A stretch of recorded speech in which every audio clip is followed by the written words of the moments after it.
Welcome back to Horror Rundown. In today's video I'm going to be recapping the events of Hush, a 2016 American slasher film.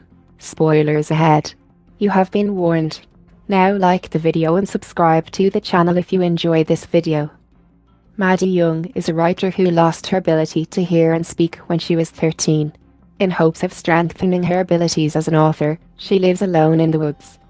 Maddie is preparing a full-course lamb dinner with guidance from her laptop. She is instantly revealed to be deaf.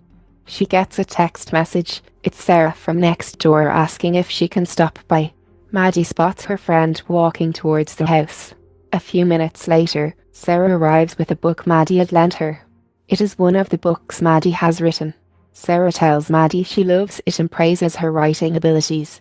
She then asks Maddie how she comes up with her writing. Maddie tells her that it's called writer brain. It makes her go crazy. Any possible outcome is like a movie in her brain with many endings. As they are talking, a loud alarm goes off. They rush inside to see it is the fire alarm. Maddie had mistakenly burnt the food.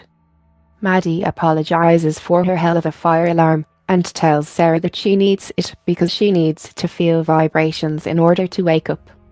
She gives Sarah her own copy of the book. Sarah invites Maddie to come over for dinner, but she refuses. Sarah then leaves.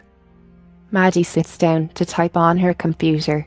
She is brainstorming ideas for her book, but it doesn't seem to be working. Feeling frustrated, she tries to distract herself by cleaning the mess in the kitchen. Suddenly her friend Sarah runs up to Maddie's kitchen door, screaming and crying desperate for help. She is trying to open the door but it's locked. Maddie is busy cleaning the kitchen and is unable to see her friend. A masked man is outside behind Sarah too. She screams and cries for help as he stabs her several times. He sees Maddie cleaning through the window and soon realizes that she is mute. Maddie goes back to her couch and starts typing again. The intruder has now snuck into the house and stands right behind her. Maddie is still unaware of his presence. Just then, Maddie's sister Max FaceTimes her. As they are talking, the man steals her phone, then hides.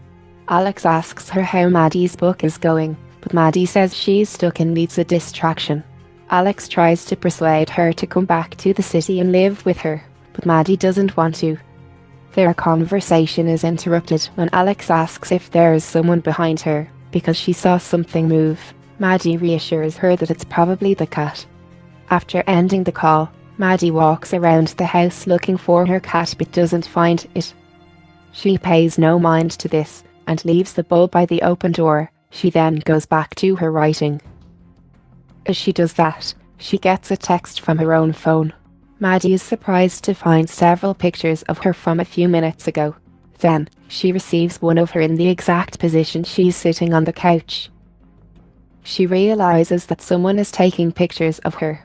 She gets up and, for the first time, sees the masked intruder outside her house.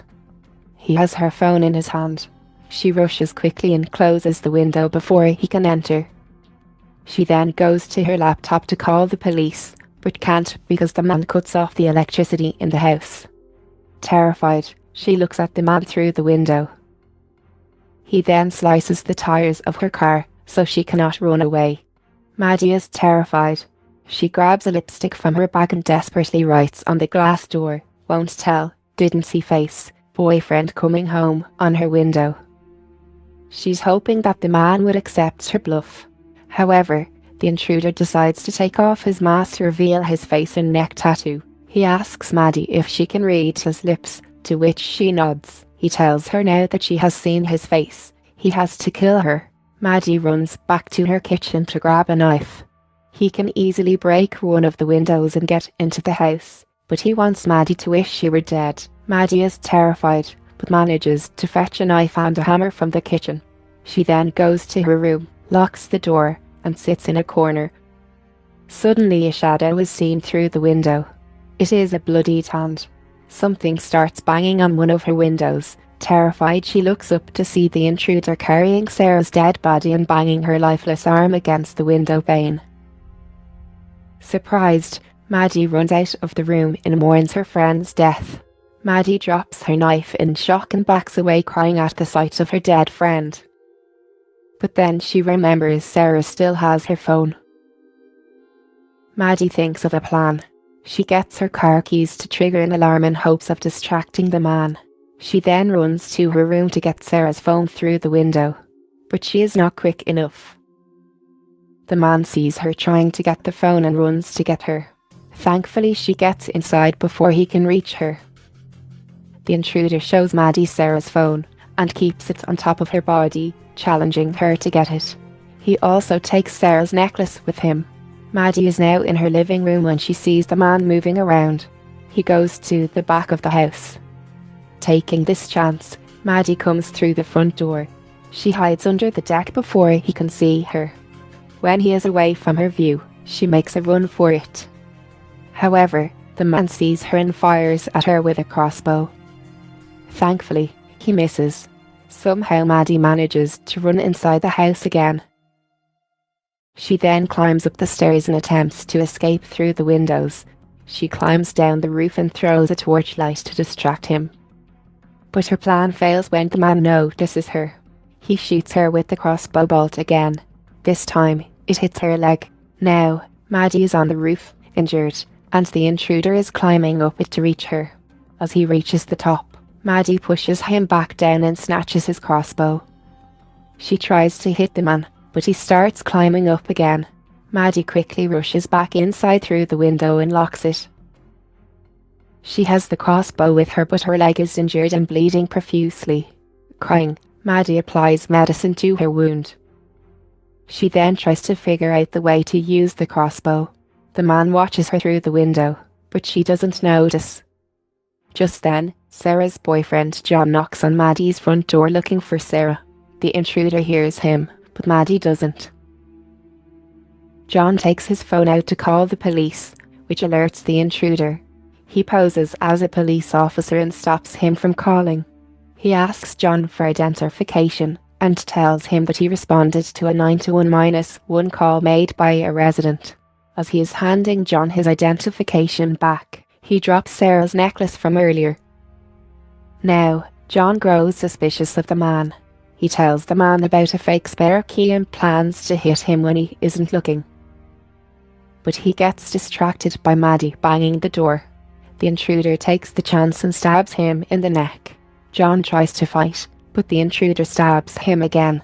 John pushes him to the ground and holds him for Maddie to run away. Now this is the time for her to escape. She imagines herself running out the back door, but the man hunts her down. After much struggle, John lets go of the intruder and dies on the spot. Maddie is hopeless now. She realises that she has no way to get out of this. She knows she will either be caught or bleed to death. With no way out, she decides to kill him. Meanwhile, the intruder is outside smoking cigarettes talking to John's dead body. Maddie's cat finally comes back. The man is about to kill it, too, when suddenly he is struck in the shoulder with an arrow. Maddie has come out of the house to attack the man. She retreats into the house, but one of her arrows falls on the deck. As she tries to grab it, the man slams the sliding door on her hand and crushes it beneath his foot. She slowly drags her bloodied palm inside and locks the door. The man watches her on the floor crying in pain. Maddie types his description on her laptop. She also leaves a message for her family and tells them she died fighting. She then locks herself in the bathroom with a knife and waits for him there, facing the door. But the man is already behind her. He has broken in through the skylight in the bathroom. The man talks to her, thinking she cannot hear him, but Maddie feels his breath on the back of her neck. Before he could attack her, she stabs him with her knife. She quickly limps out of the room to the kitchen and hides there. The man comes back looking for her, but before he can reach her, she sprays his face with an insecticide and turns on the fire alarm from earlier. The man struggles for a while but doesn't give up. He beats her ruthlessly and starts strangling her. Maggie's whole life flashes in front of her eyes. She remembers pictures of her childhood and her family. She gets hold of a corkscrew and stabs him on the neck. The man bleeds heavily and finally dies. Maddie gets up and finds her phone in his pocket. She finally calls the police and walks out to her front deck. She gives one last look at the dead intruder and slowly makes her way to the patio, where she sits down next to her cat. As Maddie pets the furry little creature, flashing lights from the police are seen in the distance. She closes her eyes and realizing she survived and she won. The movie ends as she watches the police car coming to her rescue. Thanks for watching. Make sure to like the video if you enjoyed it. Subscribe to the channel if you want to see more of these movie summaries. It really helps the channel out.